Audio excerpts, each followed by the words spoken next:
Tolong! Seru orang-orang. Ada mayat! Tolong! Seru beberapa orang. Suaranya riuh membuat orang berdatangan. 3 orang menemukan mayat bocah perempuan usia 7 tahun di semak belukar dengan tubuh membiru dan mengeluarkan bau tak sedap. Ketiga orang tersebut bernama Purnomo, Jayeng, dan Karso. Ketiganya hendak pergi ke sawah, namun di tengah perjalanan indera penciuman terganggu. Mereka mencium aroma tidak sedap yang terbawa semilir angin. Begitu diperiksa, mereka menemukan sebujur bangkai tergeletak di antara rerumputan dan semak belukar. Tubuh malang itu dirayapi belatung dan semut rangrang. Tolong, ada mayat! Cepat hubungi polisi! Kita jangan gegabah, jangan ada yang menyentuh! Ucap Purnomo panik. Jayeng dan Karso tugasnya berpencar, mencari bantuan dan mencari keluarga korban. Tidak sampai setengah jam, orang-orang berduyun-duyun penasaran melihat kondisi mayat yang ditemukan.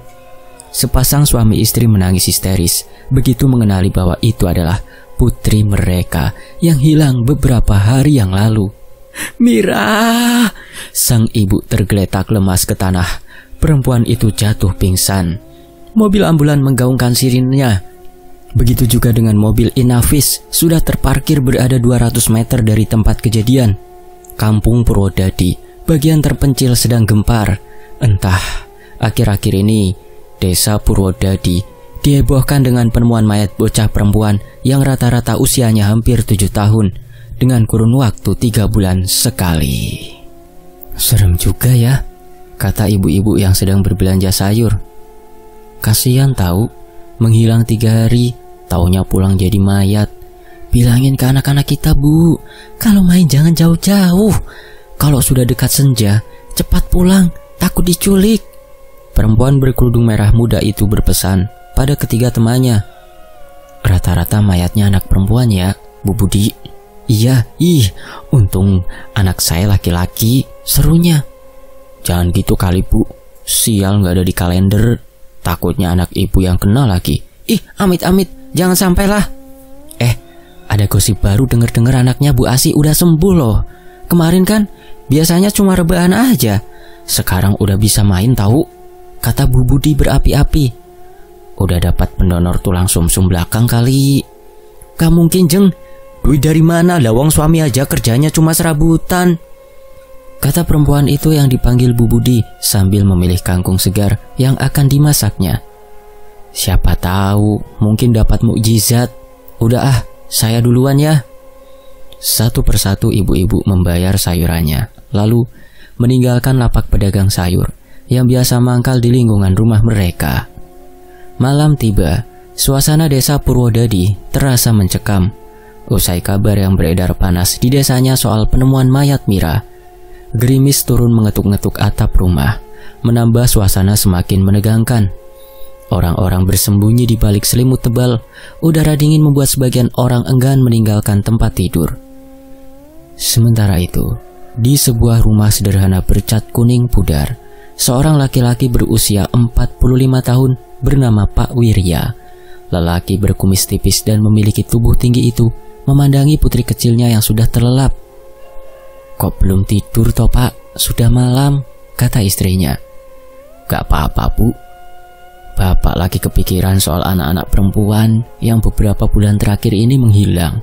Ditemukannya sudah jadi mayat. Pak Wirya membenahi selimut putrinya agar putrinya tetap hangat. Jangan biarkan putri kita main di luar dulu ya, Bu. Aku khawatir dan takut terjadi. Lah, sampean ngomong apa sih, Pak? Perempuan yang mengenakan daster abu-abu itu melotot menatap suaminya. Doa itu yang baik-baik aja. Berprasangka yang baik aja. Kalau kita berprasangka yang buruk, takutnya jadi sugesti dan terjadi. Bapak nggak nyangka kalau putri kita bakalan sembuh. Memang mukjizat Tuhan itu nyata ya, Bu, kata Pak Wirya. Ia duduk di sebelah Bu Asih. Kedua matanya enggan berpaling pada putrinya. Ia masih tidak menyangka jika Nina yang berusia 7 tahun bisa sembuh total seperti anak yang sehat, padahal sebelumnya Nina hanya berbaring di tempat tidur.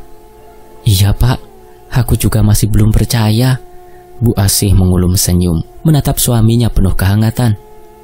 Rudi dan Haru kemana, Bu? Pandangan teduh itu beralih ke arah kamar lain. Ada mungkin di kamarnya, Pak. Sudah pada tidur. Bu Asih bersiap untuk tidur. Ia menarik selimutnya lalu memeluk Nina. Lampu kamar pun dimatikan. Hanya menyisakan cahaya dari ruang tamu yang menerobos masuk melalui celah-celah lubang pintu. Pak Wirya kembali duduk melamun di kursi dekat jendela kamarnya. Ia memikirkan keajaiban atas kesembuhan Nina. Pria berpostur tinggi itu memandangi anaknya satu persatu. Rudi 20 tahun dan Haru 15 tahun. Di antara ketiga anaknya, Ninalah yang sangat ia sayangi, anak perempuan satu-satunya. Setelah dirasa semuanya baik-baik saja, barulah Pak Wirya pergi untuk tidur dalam keadaan tenang. Pak Wirya bekerja sebagai buruh tani di kebun orang maupun di sawah tetangganya. Upah yang tidak seberapa mampu menghidupi ketiga anaknya secara pas-pasan karena dibantu oleh Asih, istrinya yang berjualan gorengan keliling. Selain berjualan, istrinya menjadi buruh tukang cuci pakaian dari rumah ke rumah tetangga untuk mencari uang tambahan kebutuhan rumah tangga mereka. Ketika Nina sakit dulu, keduanya pontang-panting bekerja apa saja supaya Nina bisa berobat ke rumah sakit. Kedua anak lelaki Pak Wirya sudah lama berhenti sekolah karena tidak ada biaya. Yang paling tua membantunya bekerja di sawah orang, sementara anak keduanya terkadang membantu merawat Nina di rumah. Seminggu setelah kejadian, semua keadaan desa mulai beraktivitas seperti biasa. Bapak berangkat dulu ya. Nina di rumah sama Mas Haru, ada ibu juga, kata pria 45 tahun itu. Bocah perempuan itu mengangguk. Iya Pak, Nina sayang banget sama Bapak, ujarnya sambil tersenyum. Bocah perempuan itu memeluk Pak Wirya dengan erat. Bapak juga Nina. Bu Asih menatap keduanya sambil tersenyum tipis. Ia berdiri di ambang pintu, mengantarkan suaminya ke depan sembari menunggu lelaki itu hilang di balik tikungan rumahnya. Rutinitas yang biasa dilakukan Bu Asih. Ibu nggak jualan gorengan lagi? Tanya Nina dengan polos. Ibu mau istirahat dulu, nanti Nina mainnya sama Mas Haru ya. Perempuan itu segera berlalu ke kamarnya, lalu menutup pintu dengan rapat. Nina memandangi ibunya, penuh tanda tanya. Semenjak gadis itu dinyatakan sembuh, ibunya berubah total. Apa mungkin Bu Asih tidak senang putrinya sembuh? Apa ibu lagi sakit ya Mas? Tanya Nina. Nggak tahu Dek, kita mau main apa? Kita biarin aja ibu istirahat, barangkali ibu capek. Petak umpet aja yuk Mas, Nina kepengen main itu. Ayo. Bu Asih mengurung diri di kamarnya. Tidak ada suara yang keluar dari dalam. Ia hanya diam, duduk di atas tempat tidur dengan mata yang kosong. Wajahnya yang biasanya cerah dan hangat, kini terlihat pucat dan kusam. Kamarnya yang biasanya rapi, kini terlihat berantakan dengan pakaian dan barang-barang yang berserakan. Bau apek dan tidak sedap memenuhi udara di dalam kamar. Tiba-tiba, suara nafas yang berat terdengar dari dalam kamar, diikuti dengan suara langkah kaki yang lembut. Sepertinya Bu Asih tidak sendirian di dalam kamar. Pukul 17, Pak Wirya dan Rudi pulang. Setelah seharian penuh berkutat di sawah tetangga, mereka pulang dengan membawa beberapa makanan untuk makan malam. Bapak pulang, seru Pak Wirya. Haru dan Nina menyambutnya dengan gembira. Keduanya gegas membuka satu canting nasi beserta lauknya. Yeay, kita makan enak Pak. Haru mengambil alih canting nasi itu, membagi rata dan mewadahi lauk pauknya ke dalam piring. Ibu kemana? Pak Wirya celingukan mencari keberadaan Bu Asih. Yang sedari tadi dia datang, perempuan itu tidak menyambut seperti biasanya. Mungkin ibu sakit Pak. Dari tadi ibu belum makan. Mas Haru udah bawain makanan ke kamar ibu. Ibu mengurung aja di kamar. Kalian makan duluan ya, Bapak mau lihat ibu. Pak Wirya beranjak dari kursi. Tapi Pak, kenapa? Rudi memotong kalimat Nina. Ibu gak mau diganggu katanya. Nina sama Mas Haru diusir Pak. Coba Bapak periksa keadaan ibu dulu ya. Bu, kita makan dulu yuk. Bapak bawa makanan banyak nih, kata Pak Wirya dengan lembut sambil mengetuk pintu berwarna kecoklatan itu. Pak Wirya berdiri di depan pintu kamar Bu Asih, mencoba untuk memanggil istrinya, tapi tidak ada jawaban. Ia merasa bingung, karena biasanya Bu Asih selalu menyambutnya dengan senyum dan hangat. Sekarang, istrinya itu tiba-tiba mengurung diri dan tidak mau diganggu. Pak Wirya mencoba untuk memikirkan apa yang salah, tapi ia tidak bisa menemukan jawaban. Ia merasa khawatir karena perubahan perilaku Bu Asih sangat drastis. Pak Wirya memutuskan untuk menunggu dan memberikan waktu kepada istrinya, berharap bahwa suatu saat nanti Bu Asih akan keluar dari kamarnya dan kembali menjadi dirinya yang biasa. Menjelang azan maghrib, pintu kamar tak kunjung dibukakan Bu Asih. Pak Wirya yang hendak mengganti pakaiannya menunggu di depan pintu sembari kebingungan. Pintu tertutup rapat. Sudah berkali-kali lelaki itu mengetuknya, tapi istrinya tak kunjung membukakan juga. "Bu, tolong bukakan pintunya. Bapak mau ganti pakaian, mau ke masjid, Bu." "Bu, kamu baik-baik saja kan? Jangan bikin khawatir." "Bu, Bapak dobrak ya pintunya." "Rudi, tolong bawakan Bapak linggis. Mau Bapak congkel aja ini kuncinya," seru Pak Wirya pada anak sulungnya. Namun sebelum Rudi pergi ke dapur untuk mencari linggis, pintu kamar terdengar berderit. Bu Asih berdiri mematung di ambang pintu kamar. "Ibu sakit apa?" Pak Wirya terlihat cemas dan panik. Ia meletakkan punggung telapak tangannya ke kening istrinya. Ketika punggung telapak tangannya menyentuh kening istrinya, Pak Wirya merasakan suhu tubuh Bu Asih sangat dingin, seperti es batu yang membeku. "Cepat, ambil pakaianmu. Aku mau istirahat, Pak," titah Bu Asih dengan suara yang berbeda. Kamar dalam keadaan gelap. Ketika saklar lampu dinyalakan, spontan Pak Wirya melongo. Ia ternganga melihat keadaan kamar yang berantakan. "Ya Allah, Bu, kenapa kamarnya kayak kapal pecah?" "Bukan urusan sampean, Pak. Cepet ambil pakaianmu dan keluar dari kamarku." "Ada apa sih, Bu, sebenarnya? Lah kok kamu marah sama Bapak? Tolong cerita, Bu, ada apa?" "Keluar sekarang!" pekik Bu Asih sangat nyaring. Pak Wirya kaget setengah mati.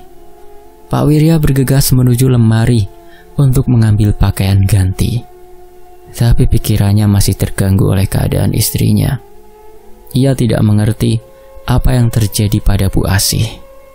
Mengapa istrinya itu tiba-tiba mengurung diri di kamar yang berantakan? Pak Wirya merasa khawatir dan ingin tahu apa yang sebenarnya terjadi. Ia membuka lemari dan mengambil pakaian ganti sambil memikirkan bagaimana cara untuk membantu istrinya. Tapi semakin ia memikirkan, semakin banyak pertanyaan yang muncul di benaknya. Apa yang salah dengan Bu Asih? Apakah ada sesuatu yang Pak Wirya tidak tahu? Pak Wirya kebingungan. Sudah sampai tengah malam, istrinya tidak juga membukakan pintu lagi. Terpaksa ia tidur di ruang tamu beralaskan tikar butut dan selimut tipis. Isi kepalanya menerawang. Kesalahan apa yang membuat istrinya enggan berbicara dan mengurung diri di kamar? Tiba-tiba terdengar suara benda yang dibenturkan ke dinding kamarnya.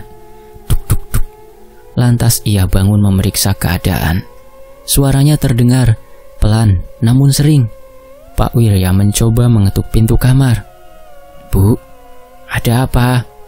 "Bu, tolong bukakan pintunya sih. Bapak nggak tahu masalah apa yang kamu hadapi, Bu." Bukannya sahutan, melainkan geraman seperti geraman binatang buas. Pak Wirya memundurkan tubuhnya. Ia terkejut. Di dalam kamar ada suara lain. Itu bukan suara istrinya. "Bu." Pak Wirya dengan tidak sabar mengetuk pintunya sampai terdengar nyaring ke kamar anak-anaknya. Kegaduhan itu membuat ketiga anaknya terbangun. "Ada apa, Pak?" Anak pertamanya menyentuh bahu Pak Wirya dengan wajah yang cemas.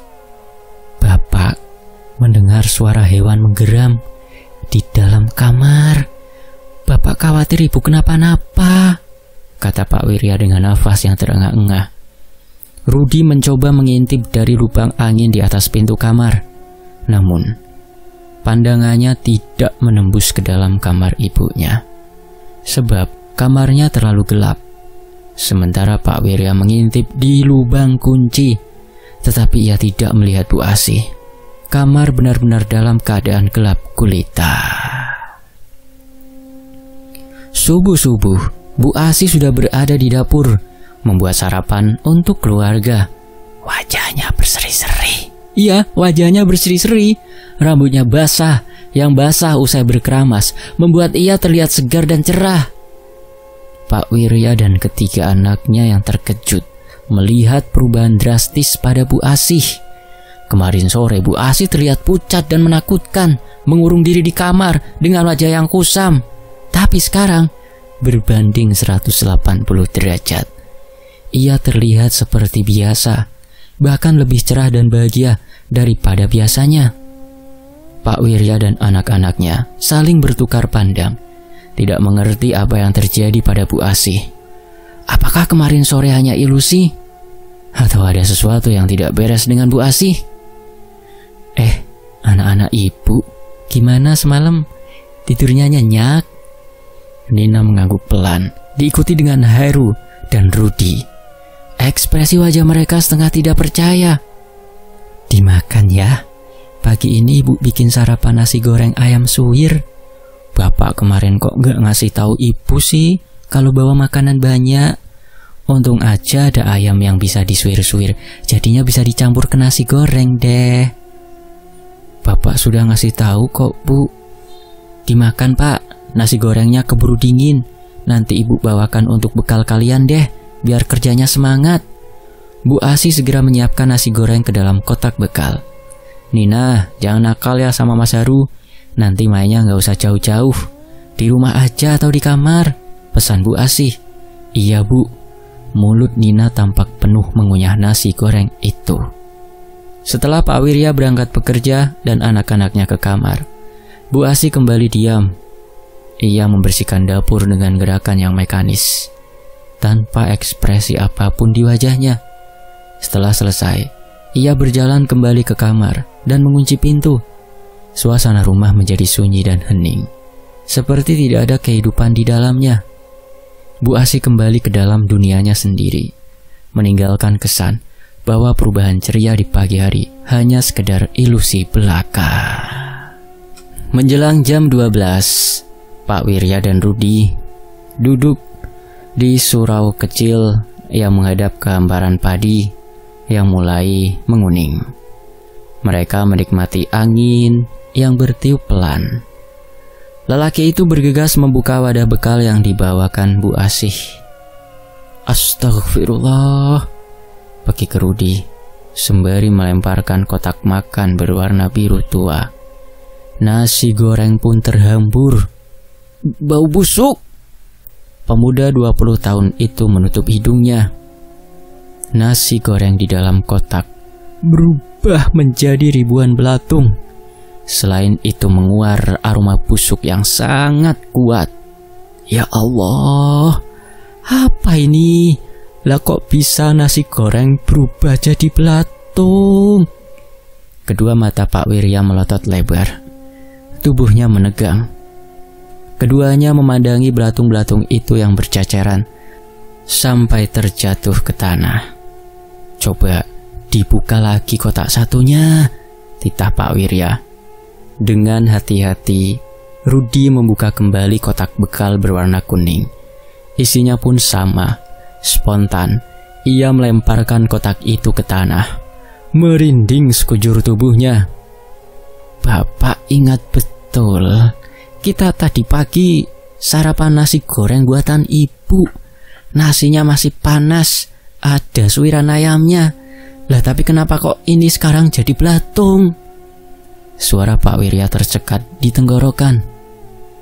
Bapak merasa gak sih ada yang aneh sama ibu? Ibu itu jadi pemurung, kadang mukanya serem banget, tutur Rudi. Ibu kayaknya harus diruqyah deh, Pak. Kita cari orang pintar supaya tahu ibu kena gangguan atau memang lagi sakit. Bener apa yang kamu bilang, Ruth. Tapi bapak nggak punya kenalan orang pintar di desa sini. Keduanya pun terdiam sesaat. Pak Lek Wija aja pak, usul Rudi. Oh ya, nanti bapak minta tolong tetangga kita untuk nelpon Pak Lek Wija. Semoga ibu ndak kenapa-kenapa. Sepulang dari sawah, Pak Wirya mampir ke tetangganya yang mempunyai telepon genggam. Dia mau minta tolong agar tetangganya menelpon adiknya. Setelah selesai, keduanya pun bergegas pulang. Namun, baru saja langkah kaki mereka memasuki halaman rumah, Pak Wirya dan Rudi disambut dengan suara teriakan Nina yang histeris. "Bapak!" teriak bocah perempuan itu begitu nyaring. Pak Wirya mendadak lemas. Tubuhnya seolah tidak bisa digerakkan. Ia kaget setelah melihat Bu Asih merangkak di dinding rumahnya. Perempuan itu berwajah pucat dan lingkaran matanya nampak gelap. "Bu, ya Allah, turun Bu! Ibu!" Ketiga anaknya menangis sambil memanggil Bu Asih. "Panggil tetangga kita," kata Haru memberi saran. "Jangan-jangan nanti pada jadi heboh. Kita nunggu Pak Lek Wija aja." Pak Wirya mencegah putra keduanya. Azan maghrib berkumandang. Bu Asih terjatuh ke lantai. Spontan semuanya histeris karena melihat tubuh ibunya tergeletak. "Ibu, kenapa jadi begini sih? Ibu sadar, Bu." Nina terus mengguncang tubuh ibunya. "Haru, bawa adik kamu ke kamar, biar ibu, bapak sama Mas Rudi yang urus." "Baik pak," jawab Haru. Suasana masih terasa menegangkan, mencekam. Tubuh yang lelah dari sawah kini sirna begitu saja. Efek ketegangan yang membuat keringat bercucuran di tubuh Pak Wirya. Tubuh Bu Asih digotong Pak Wirya dan Rudi. Mereka hendak memasukkan ke kamar. Tetapi begitu pintu dibuka, mereka disambut dengan pemandangan yang memilukan dan membuat perut mereka bergejolak kala mencium aroma dari kamar itu. Bau busuk yang menyengat seperti ada bangkai tikus yang sengaja dibiarkan mati. "Ruth, letakkan saja ibu di ruang tamu dulu. Bapak mau rapikan kamarnya, sepertinya ada bangkai tikus." Selama Bu Asih belum sadarkan diri, Pak Wirya bergegas membersihkan kamar. Dan benar saja, di dalam kamar ada beberapa bangkai hewan yang tergeletak di dalam piring sampai mengeluarkan aroma tidak sedap. Bahkan belatung kecil-kecil itu menari-nari. Pak Wirya menahan mual. Dia tidak tahan lagi dengan kondisi kamar yang menyedihkan. Bergegas membuang bangkai-bangkai itu dan menyapu bersih. Perlahan, bau bangkai pun hilang. 1 jam berlalu dan mendengar suara seseorang mengucap salam. Rupanya Pak Lek Wija datang. Bu Asih masih pingsan di ruang tamu. Tubuhnya yang kurus, rambut acak-acakan, dan di beberapa tubuhnya ada luka memar yang meninggalkan jejak luka yang berdarah lalu mengering. "Ada apa, Thomas? Apa Mbak Asih sakit?" "Aku juga nggak tahu, Jak. Tiba-tiba aja AC berubah begini. Nggak tahu dia sakit atau ada yang mengganggunya. Tolong ya, Jak. Kamu lihat, kalau bisa sekalian diobati, kamu ruqyah." Pak Lek Wija tidak datang sendirian, melainkan dengan 2 anak muridnya yang ia bawa. "Kita lihat dulu kondisinya," kata lelaki yang memakai kopiah putih. Pak Lek Wija membaca doa, melafalkan ayat-ayat Al-Quran, lalu ditiupkannya ke telapak tangannya, kemudian menempelkannya di ubun-ubun Bu Asih. Sontak saja perempuan itu melotot. Bu Asih mengeram dan meringis kesakitan. Dia berteriak seperti kesetanan, melontarkan kata-kata kotor pada adik Pak Wirya. "Tidak usah ikut campur, pergi kau sana." "Kamu yang pergi dari tubuhnya," bentak Pak Lek Wija. "Ini bukan urusan kalian, ini urusanku dengannya." Suara Bu Asih seperti suara nenek-nenek yang serak. "Sekarang ini jadi urusan kami. karena kamu mengganggunya. Kami tidak mengganggunya, tapi dialah yang memulai perjanjian ini. Pergi kamu, lungo. Pak Lek Wija memerintahkan kedua muridnya untuk membacakan ayat-ayat suci Al-Quran. Dia juga menyuruh Rudi untuk mengambil segelas air. Setelah 1 jam penanganan ruqyah Bu Asih, perempuan itu pun terkulai lemas kembali ke semula, tetapi ia tidak ingat apa yang sudah terjadi. Pukul 9 malam, tidak terjadi apa-apa. Adik Pak Wirya berpamitan dan menitip pesan jika terjadi apa-apa, segera menghubunginya lagi. Lelaki itu masih belum memecahkan misteri apa yang dimaksud dengan perjanjian, kata sosok yang merasuki Bu Asih. Tubuh Pak Wirya terasa lemas seperti dikuras habis tenaganya. Ketiga anaknya berkumpul untuk tidur mengelilingi Bu Asih di ruang tamu. Mereka tidak mau kehilangan sosok Bu Asih. Rudi dan ayahnya tidak melewatkan untuk memejamkan mata. Mereka terjaga sambil membaca ayat-ayat suci Al-Quran. Di sisi lain, Pak Wirya terbangun setelah mendengar petir menyambar cabang pohon. Ia ketiduran saking kecapean mengurus istrinya. Loh, Bu? Pak Wirya kaget, tidak mendapati istrinya di sampingnya. Alas tidur itu kosong. Rudi, bangun. Ibu di mana, Rud?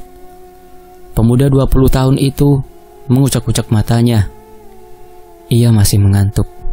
Mendapati ibunya hilang, kantuknya segera sirna. Mereka pun berpencar mencari Bu Asih, mengelilingi rumah dalam keadaan hujan dan berangin. Bapak, kayaknya ibu lewat belakang, Pak, seru Rudi. Ia melihat pintu belakang terbuka lebar. Kamu jaga adik-adikmu. Hubungi Pak Lek Wija. Bapak mau nyari ibu dulu. Pak Wirya mengambil senter di atas lemari dapur. Tapi Pak, gak ada tapi-tapian. Ini darurat, Leh. Rudi mengangguk, mengerti. Sebagai anak tertua, dia juga harus bisa diandalkan, melindungi nyawa adik-adiknya. Bu! Pak Wirya mengejar Bu Asih yang berjalan dengan telanjang kaki, menerobos masuk ke kebun-kebun orang. Bu, mau kemana sih, Bu? Pak Wirya berhasil meraih tangan istrinya, namun tubuhnya didorong kuat sampai terjengkang ke tanah. Wajah Bu Asih berubah, kelihatan tua dari umurnya. Giginya menguning dan runcing-runcing. Jangan ganggu aku, minggir kamu, lungo. Bu, sebenarnya ada apa, Bu? Apa yang kamu lakukan di belakangku? Bu Asih terdiam. Ia menatapnya dengan seringaian yang mengerikan. Aku harus cari tumbal.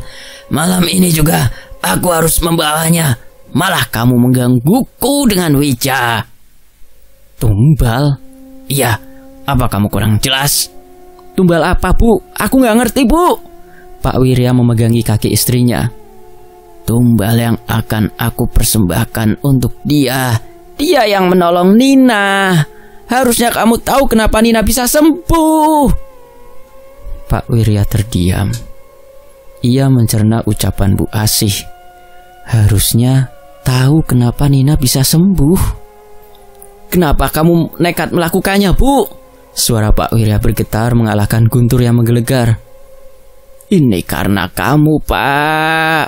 Harusnya itu kamu jangan hidup miskin. Harusnya kamu bisa menghidupi kami dengan kehidupan yang layak.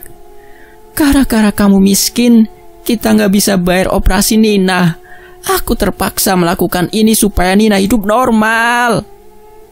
Pak Wirya terkejut dan kaget ketika mengetahui bahwa Bu Asih telah membuat perjanjian dengan iblis untuk menyembuhkan Nina. Ia merasa bahwa istrinya telah melakukan sesuatu yang sangat beresiko dan berbahaya. Pak Wirya tidak bisa memahami mengapa Bu Asih tidak membicarakan terlebih dahulu hal ini dengannya, dan ia merasa bahwa keputusan ini dapat membahayakan keluarga mereka. Sekarang jangan halangi jalanku, Pak. Sekali lagi kamu menghalangi jalanku, kamu yang aku habisi. Bu Asih mengacungkan jarinya ke arah wajah Pak Wirya. Kamu mau ngapain, Bu? Aku mau menumbalkan anak tetangga kita. Jika tidak dilakukan maka apa, Bu? Ibu jangan ngawur, jangan ngaco, jangan egois. Yang aku lakukan ini demi anakku. Kamu bilang aku egois? Anak kita. Biarkan saja mereka merasakan sakitnya tidak memiliki anak. Biar mereka merasakan betapa berharganya seorang anak. Mereka dulu menghinaku punya anak cacat. Bu Asih segera meninggalkan Pak Wirya. Pak Wirya masih terpaku di tempatnya. Ia bingung harus bagaimana. Hujan terus turun dengan deras. Tubuhnya yang tegang menggigil tak karuan. Pak Wirya berlari menyusul Bu Asih, mencoba untuk menghentikannya sebelum terlambat. Ia berlari dengan nafas terengah-engah. Hatinya dipenuhi dengan kekhawatiran dan ketakutan. Ia tidak ingin istrinya melakukan sesuatu yang dapat membahayakan keluarga mereka. Asih, tunggu. Jangan lakukan ini. Pak Wirya berteriak. Suaranya menggema di lorong yang sunyi. Ia melihat Bu Asih berjalan menuju sebuah tempat yang gelap dan menakutkan. Dan ia tahu bahwa ia harus bertindak cepat untuk menghentikannya. Pak Wirya berhasil mengejar Bu Asih. Dan ia langsung memegang tangan istrinya untuk menghentikannya. Asih, apa yang kamu lakukan? Sudahlah, ini tidak benar. Ayo kita pulang. Pak Wirya berkata. Suaranya penuh dengan permohonan. Bu Asih menoleh ke arahnya. Dan Pak Wirya melihat sesuatu yang tidak biasa di mata istrinya. Maaf, Pak. Kalau aku tidak bisa melakukan ini, aku akan kehilangan Nina atau kehilangan ketiga anakku yang lainnya, ujar Bu Asih dengan suara yang parau. Jangan, Asih. Aku mohon, ini perbuatan dosa. Kasihan mereka. Entah dari mana, Bu Asih sudah menggendong bocah perempuan berusia 7 tahun. Bocah itu tidak sadarkan diri. Tiba-tiba adik Pak Wirya, Pak Lek Wija, muncul di tempat kejadian. Ia telah mengikuti Pak Wirya dari jauh dan melihat keadaannya. Pak Lek Wija langsung bertindak cepat dan membantu Pak Wirya untuk menghentikan Bu Asih. Bu Asih, sudahlah, Wija berkata dengan tegas sambil memegang tangan Bu Asih dari belakang. Bu Asih mencoba untuk melawan, tapi Pak Wirya dan Pak Lek Wija berhasil mengendalikannya. Bersama-sama, mereka berhasil menggagalkan aksi Bu Asih dan menghentikannya dari melakukan perjanjian dengan iblis. Bu Asih terlihat kecewa dan marah, tapi Pak Wirya dan Pak Lek Wija tetap tenang dan mencoba untuk menenangkannya sambil terus merapal doa. Bu, kita akan mencari cara lain untuk menyembuhkan Nina. Kita tidak perlu melakukan hal-hal yang berbahaya seperti ini, Pak Wirya berkata dengan lembut sambil memeluk istrinya. Bu Asih perlahan-lahan menenangkan diri dan Pak Wirya serta adiknya membawanya kembali ke rumah untuk mencari solusi lain untuk menyembuhkan Nina. Keadaan mulai kondusif, namun ada yang ditakutkan oleh Bu Asih. Ia takut kalau iblis itu datang menagih janjinya. Pak Wirya dan keluarga mengadakan doa bersama selama 7 hari 7 malam untuk memohon perlindungan dan keselamatan dari Allah. Mereka berkumpul di rumah, membaca doa dan ayat-ayat suci, serta memohon agar iblis tidak datang mengganggu Bu Asih. Doa bersama ini dihadiri oleh keluarga dan beberapa kerabat dekat, dan mereka semua berpartisipasi dengan sungguh-sungguh. Pak Wirya dan Bu Asih berdoa dengan penuh harap, memohon agar Allah melindungi mereka dari ancaman iblis dan memberikan kekuatan untuk menghadapi kesulitan. Namun di hari ke-10, Nina tiba-tiba tidak bisa menggerakkan tubuhnya. Anggota keluarga Pak Wirya panik dan menangis. Ibu, kata bocah perempuan itu. Nina kembali terbaring di tempat tidur. Tubuhnya yang lemah tidak bisa bergerak. Ia terlihat sangat pucat dan lelah. Matanya yang teduh memandang ke arah orang tuanya dengan harapan yang samar-samar. Pak Wirya dan Bu Asih sangat khawatir melihat kondisi Nina yang semakin parah. Mereka tidak tahu yang harus dilakukan lagi untuk menyembuhkan anak mereka. Kita harus melakukan sesuatu, Pak. Nina tidak bisa seperti ini terus-menerus. Bu Asih berkata dengan suara yang terguncang sambil memegang tangan Nina yang lemah. Pak Wirya hanya bisa memandang anaknya dengan perasaan tidak berdaya. Ia tidak tahu apa yang harus dilakukan lagi untuk menyelamatkan Nina. Nina memandang orang tuanya dengan mata yang teduh. Ia tahu bahwa mereka sangat khawatir dengan dirinya. Ia mencoba untuk tersenyum, tapi tubuhnya yang lemah tidak bisa melakukan apa-apa lagi. Ia hanya bisa berharap bahwa orang tuanya bisa menemukan cara untuk menyembuhkannya. Hari ke-15, Nina meninggal dunia, membuat kejiwaan Bu Asih terguncang. Setelah meninggal dunia, Bu Asih tidak tenang. Dirinya selalu dihantui bayang-bayang iblis yang masih menagih janjinya. Rupanya perjanjian itu tidak putus begitu saja sebelum Bu Asih menggantikan tumbal-tumbal selanjutnya. Anak keduanya pun menyusul sakit mendadak. Haru meninggal dunia sebelum 40 hari meninggalnya Nina. Bu Asih merasa bersalah dan mempertanggungjawabkan perbuatannya.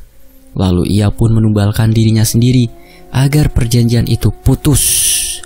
Tersisalah Rudi yang masih hidup bahagia dengan bapaknya. Mereka meninggalkan rumah penuh kenangan itu, sekaligus mengubur dan memutus perjanjian iblis. Selesai. Terima kasih buat teman-teman yang sudah menyimak, yang sudah komen juga, makasih ya. Ada Kak Tumiwu, ada Kak Yusuf, ada Kak Dewi Asih di Taiwan, ada Kak Lisna. Lalu ada Kak Dewi Kaisyah dari Aceh. Lalu ada Kak ECMP Bilioner dari Bali. Lalu ada Kak Supriyanto Supri Papua, Kak Imar Marno Madiun, Kak Arista Aris Hong Kong, Shirley _ Aisar Hong Kong hadir, terima kasih. Ada Kak Scarlet Mim, ada Mihan Bila 9054, terima kasih hadirnya. Lalu ada Kak Fatma, ada Kak Stianingsi, ada Kak Asep Rahmat. Asep Rahmat kok komennya judul ini. Jangan di itu ya, abaikan sajalah komen-komen seperti itu teman-teman. Lalu ada Kak Ratna Ponorogo. Lalu ada Kak Bocah Yayu Taiwan. Terus ada Kak Melody. Terima kasih Kak Anasita, Kak Lili, Kak Ani Deno, Kak Ipin, Kak Nunu, Kak Nawang Cahya, Kak Sarah Chatnet dari Makau. Makasih Kak hadirnya. Dari Samosir, Kak Arut Sukyam, terima kasih ya. Dan dari Wonosobo, Kak Nadia. Terima kasih semuanya buat yang udah komen dan yang belum komen, makasih semuanya ya. Sampai jumpa di kisah lainnya tetap di Tony FS. Wassalamualaikum. Nantikan kisah terbaru lainnya. Sampai jumpa.